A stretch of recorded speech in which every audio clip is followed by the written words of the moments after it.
کہ ہم مد فرعی پڑھ رہے ہیں اور اس میں متصل اور منفصل کی اقسام دیکھ رہے ہیں. اچھا یہاں پر میں نے یہ 3 کلمے لکھے ہیں.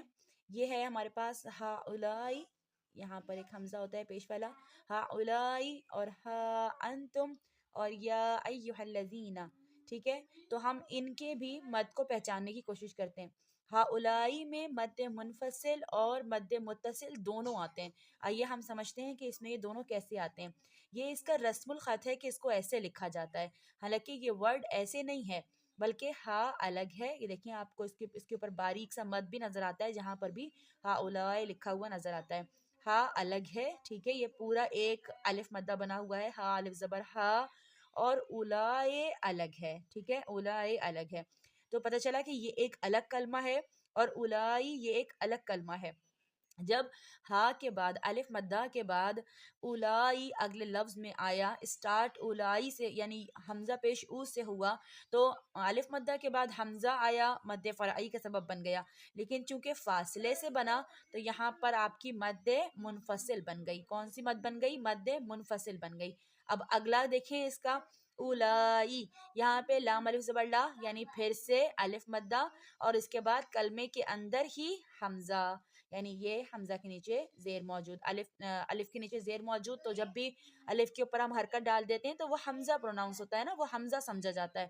تو مد فرعی کا سبب بنا، لیکن چونکہ یہاں پہ ایک ہی کلمے کے اندر بنا اور کوئی فاصلہ نہیں ہے تو یہاں پر مد فرعی بنی لیکن وہ مد متصل ہوئی. ٹھیک ہے، تو ایک ہی کلمے کے اندر مد منفصل بھی آ گئی. یعنی اب یہ کلمہ ہم اس طرح سے رسم الخط لکھیں تو بظاہر ہمیں ایک ہی نظر آ رہا ہے نا، لیکن یہ 2 کلمے ہیں. ٹھیک ہے، تو یہاں پر مد منفصل بنی اور یہاں پہ مد متصل بن گئی. ٹھیک ہے، یہ ہو گیا ہا اولائے کا پورا. ہم نے اس کو انالائز کر لیا کہ اس میں 2 مد ہیں، ایک منفصل ہے اور ایک مد متصل ہے.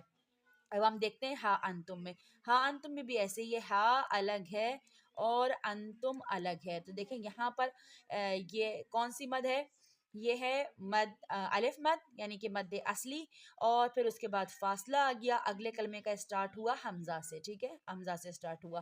تو اب کیونکہ دونوں میں فاصلہ آ گیا، اب رسم الخط یہ ہے کہ ہم اس کو ایسے لکھتے ہیں، لیکن یہ اصل میں ایسی ہے، اس لیے یہاں پر جو مد بنی وہ بھی مد منفصل بنی. اب یہاں پر ایک ہی مد ہے، ٹھیک ہے، 2 مد نہیں ہے، ایک ہی مد کا یہاں پر کنڈیشن بن رہی تھی، تو ایک ہی مد ہے اور مد منفصل ہے.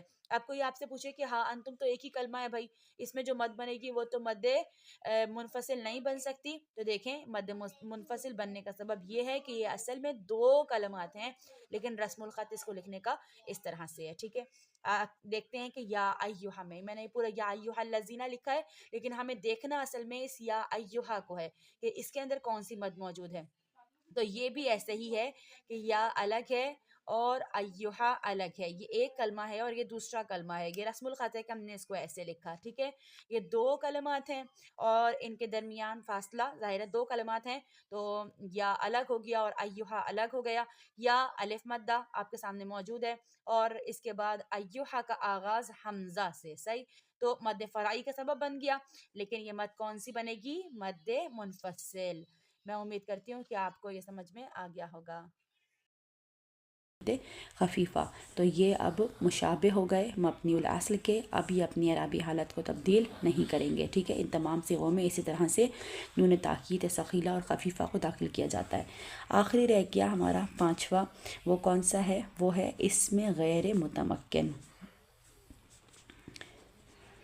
اس میں غیر متمکن کون سا ہے کہ جو اپنے اندر اعرابی حالت کو قبول نہیں کرتا؟ اس کی 8 اقسام ہیں. میں یہاں پر اس کی 8 اقسام لکھتی ہوں.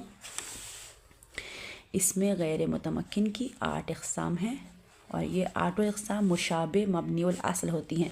پہلی قسم کون سی ہے؟ اس کی پہلی قسم ہے ضمائر. ضمائر یعنی ہوا، ہیا، ہما اور تمام ضمائر جو ہم پڑھ چکے ہیں. اس کے بعد اس کی دوسری قسم ہے اسماء اشارہ. اسماء اشارہ یعنی کہ ہاذا، ہاذہی، ہاذانی اور وغیرہ وغیرہ جو ہم پڑھتے رہتے ہیں. اس کے بعد ہیں اسماء موصولہ. اسماء موصولہ یعنی الذی، اللتی اور اللذانی وغیرہ. اس کے بعد ہیں اسماء افعال. اسماء افعال یہ بھی مبنی الاصل کے مشابہ ہوتے ہیں، کیونکہ کہیں کہیں یہ جیسے میں یہاں پہ لکھوں ہیہات، تو یہ ہے کہ وہ چلا گیا، یہ فعل ماضی کے مشابہ ہو گیا، اسی لیے یہ اس میں غیر متمکن کی قسم ہے اور یہ مشابہ ہو جاتا ہے مبنی الاصل کے، کیونکہ فعل ماضی جو ہے وہ مبنی الاصل ہے۔ یا میں یہاں پہ لکھوں رویدہ، اس کا مطلب یہ ہے کہ تو مہلت دے، تو رویدہ تو مہلت دے کا ترجمہ آپ کو اندازہ ہو رہا ہے کہ یہ فعل امر سے ملتا جلتا ہے، تو فعل امر مبنی الاصل ہے، اور کیونکہ یہ مشابہت رکھ رہا ہے اس سے، اسی وجہ سے یہ اس میں غیر متمکن کی یہ والی قسم جو ہے مشابہ مبنی الاصل میں آ جائے گی۔ اس کے بعد دیکھیں اسماء اصوات، یعنی وہ تمام آوازیں، وہ تمام اسم جو بولنے پر دلالت کرتے ہیں، جیسے کوے کی آواز، کبوتر کی آواز، یا انسانوں کی آواز، یا کسی بھی چیز کی آواز، ٹھیک ہے۔ اس کے بعد چھٹا دیکھیں اسماء ظروف، چاہے وہ ظرف مکان ہو، چاہے وہ اس میں ظرف زمان ہو، ہم پڑھ چکے ہیں مفعلون وغیرہ، مفعلون، مفعلون، جو بھی اس وزن پہ آئے گا وہ سب جو ہے اس میں غیر متمکن کی قسم ہوں گے اور مشابہ مبنی الاصل ہوں گے۔ اس کے بعد ساتواں دیکھیں اس میں کنایا، اس میں کنایا یعنی کہ کم وغیرہ جو سوال پوچھنے کے لیے استفہامیہ کے طور پہ استعمال ہوتے ہیں اور عدد کے بارے میں سوال کرنے کے لیے استعمال ہوتے ہیں۔ اور اس کے بعد آٹھواں ہے مرکب بنائی۔